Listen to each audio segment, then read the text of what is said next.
So after killing our buddy in there, I ended up doing it. The courier watched over the Big Empty for years to come, caring for it and keeping its discovery safe until they were needed to help others. Which had always been Big Mountain's purpose. Past the laboratories and science, it had always been intended as a place to build the future of all mankind. The courier had scoured much of the Big Empty, although secrets still remained in the crater's depths. Perhaps that was for the best, however. Curiosity, while sometimes rewarded for its efforts, often proves to be equally dangerous. Dr. Mobius continued his research undisturbed in the Forbidden Zone. As much as he had attempted to create better scorpions, he tried the same with humanity, with considerably less success. These failures didn't bother him overmuch. Once the rush of mentats wore off, he forgot he had failed in any event. After all, the bright young mind who had come to visit him in the Forbidden Zone had already exceeded his expectations. The sink atop the dome bustled with the voices of a small town, constantly chirping, arguing, and snarling at each other. Still, this all happened productively in the interests of its new owner. The Sync Central Intelligence Unit discovered, despite its inversion code, it was comforted by the sense of community the other personalities gave it. The Biological Research Station, obsessed with seeding everything in sight, requested a transfer to the X-22 Botanical Garden, so that it might, in its own words, sensually fertilize the garden's smooth contours. The garden sent back a polite refusal, saying it had prior commitments with a vault it had helped infect before the war.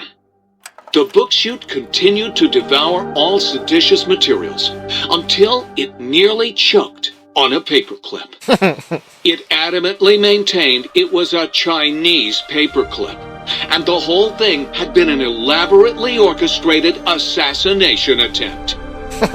Whatever the reason, it slowed down for a while, carefully appraising each document and clipboard that came to it. The thing continued to ruthlessly scrub any particulate matter that came near it. Eventually, it gained access to the magnetohydraulics plant and nearly flooded all the Big Empty in an attempt to scrub the crater clean. The toaster all appliances in range to scrap electronics and spare parts. After one of its more psychotic episodes, however, the other Sync personalities decided enough was enough and dumped the toaster in a bathtub. Sparking and hissing, the toaster swore its enemies would rue the day when they had bread and no way to toast it. Muggy did his best to collect coffee cups, although in his quest, he accidentally trapped himself in Higgs Village.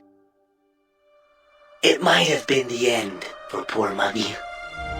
Except, he found it peaceful there, tidying up the kitchens of the think tank professors back when they had been flesh and bone.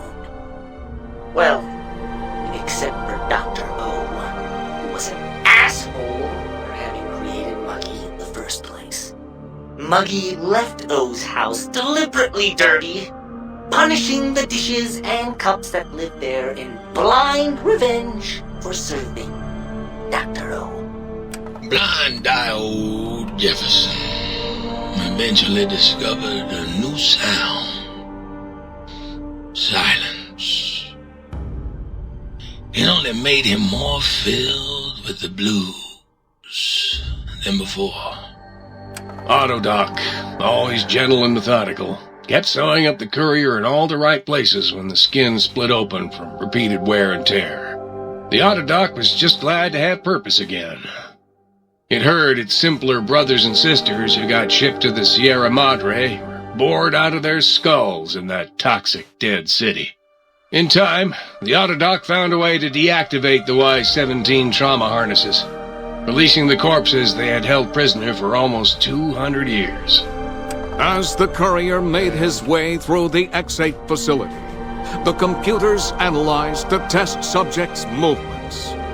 They eventually created new cyberdogs to root out commie traitors from the wasteland. Traitors like Betsy Bright, Richie Marcus. Although they couldn't seem to find any commies, so they turned on themselves, howling sonic barks that echoed miles across the landscape. The infiltration program in X-13 continued to scan for the subject and the stealth suit prototype long after the test was over. Frustrated and unable to find its lost technology, X-13 expanded its network of laser tripwires, sensors, and robo-brains out across Big Mountain. This glittering blue light beam forest cleanly bisected anything that entered its depths, slicing them into small segmented parts for easy disposal. The courier, organs intact, continued onwards, a little less heavy of step, but with all the organs in the right places, as they should be. After all, brains can develop a life of their own when left to their own thoughts, and the courier's brain was more clever than most. The think tank basement, filled with the lobotomized robotical frames of the doctors, now served as a graveyard. That's what they get. The monitors had recorded the battle in its entirety, including the think tank's final, shrill, terrified screams, whimpers, and pleas for mercy. They never plead for no They mercy. broadcast these humiliating last moments as a warning to anyone approaching the perimeter that other smarty pants were not welcome. The courier was the inheritor of the Big Empty, and there was room for only one will in the halls of the think tank dome. There is an expression in the wasteland, old world blues. It refers to those so obsessed with the past they can't see the present, much less the future, for what it is. They stare into the what was, eyes like pilot lights, guttering and spent, as the realities of their world continue on around them. Science is a long, steady progression into the future. What may seem a sudden event often isn't felt for years, even centuries to come. In the times following the Second Battle of Hoover Dam, however, old world blues took on a new meaning. Where once it was viewed as a form of sadness, nostalgia, it became an expression describing the potential for the future. It can be easy to see science as evil, technology unchecked as the source of all ills, all misfortunes. With the courier at the helm, science became a beacon for the future. There was old world blues, and new world hope. And hope ruled the day at Big Mountain. We could say more, but the stories in the Big Empty speak for themselves. Now armed with the transportal Ponder, the courier could return to the dome at any time and crack open the secrets of the Big Empty one by one. The Sink sat vigilant, waiting for its master to return, shoes covered in Mojave dust. Only one road yet remained, and it was one the courier had to walk alone.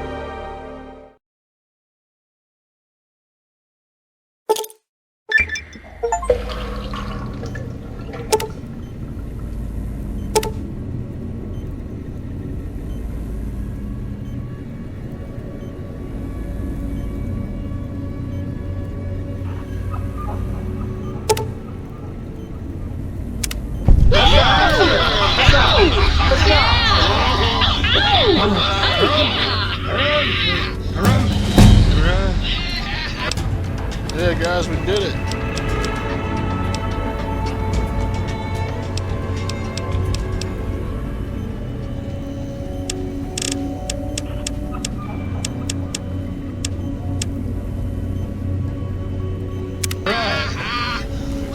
Greetings, citizen.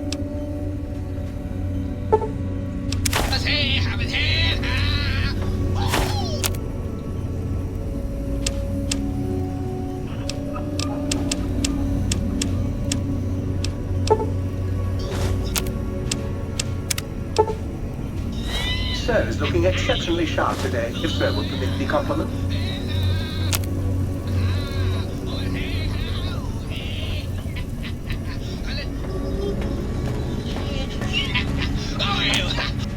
With the brains dealt with, soon we can spread our rule across the Mojave. All will eat burned toast in despair.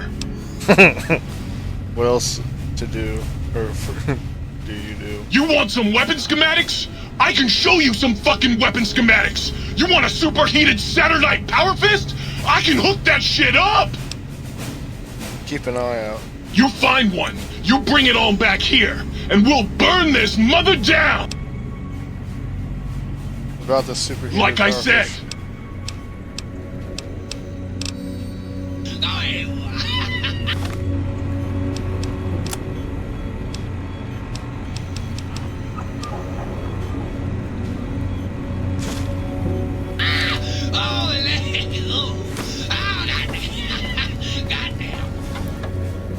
Oh, goddamn. You took it. Your seed, baby. You got seeds? It's the...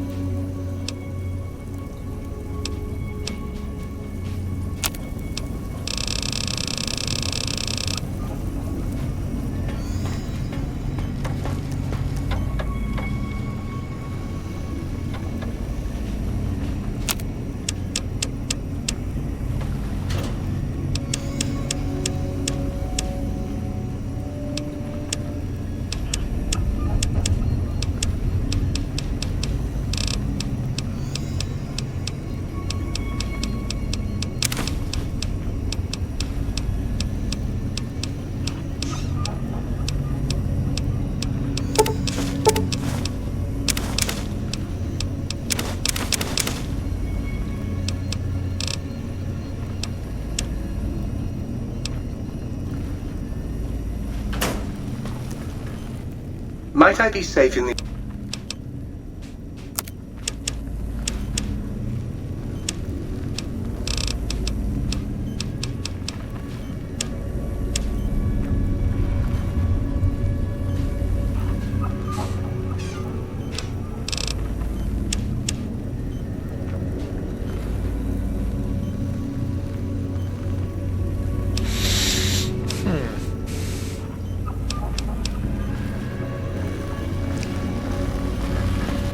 Please. Who's the... 21 modes. Really, system modes. Of course I was... They made me just to torture me. Do you know how many coffee cups giant robot brains in jars use on a daily basis? Not fucking many! I'm supposed to keep them clean. Oh, God! The thought of all those dirty dishes out there makes me crazy. Most of them are probably beyond saving now. The only thing left is break them.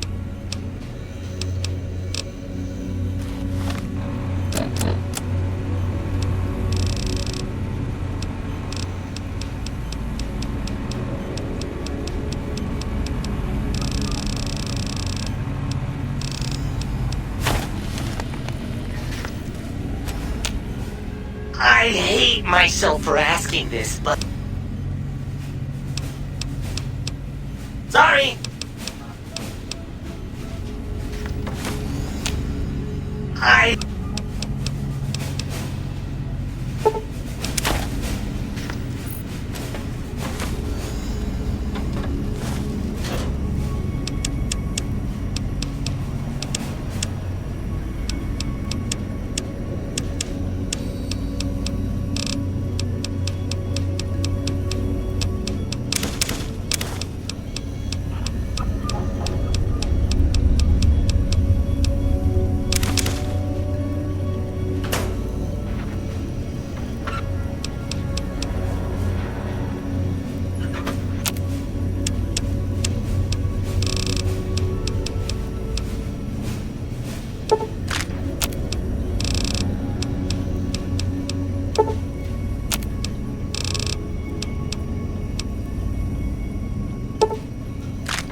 wasteland.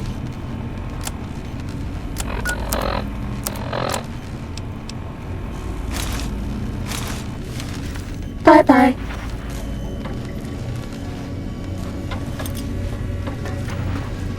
Before I go.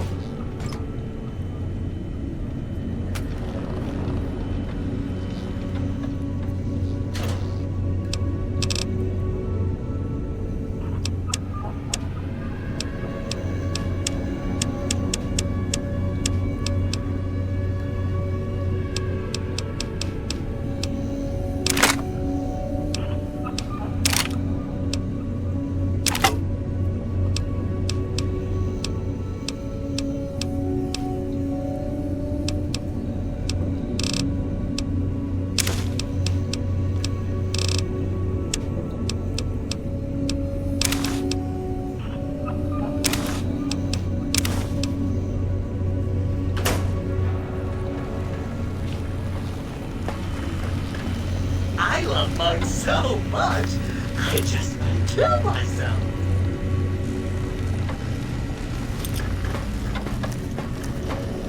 Well, time to go back to the Mojave wasteland.